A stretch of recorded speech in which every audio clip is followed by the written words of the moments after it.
حضرت عائشہ صدیقہ رضی اللہ تعالی عنہ نبی علیہ الصلوۃ والسلام سے پوچھتی ہیں کہ یا رسول اللہ صلی اللہ علیہ وسلم،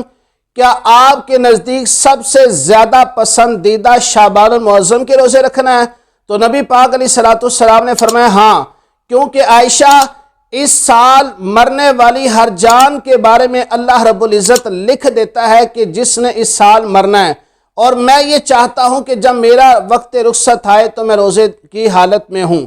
اسی طرح صحیح بخاری شریف کے اندر حدیث موجود ہے، حضرت عائشہ صدیقہ رضی اللہ تعالیٰ عنہ فرماتی ہیں کہ جتنی کثرت کے ساتھ نبی علیہ الصلوۃ والسلام شعبان المعظم کے اندر روزے رکھا کرتے تھے، کسی اور مہینے میں اتنے روزے نہیں رکھتے۔ اور نبی پاک علیہ الصلوۃ والسلام فرمایا کرتے کہ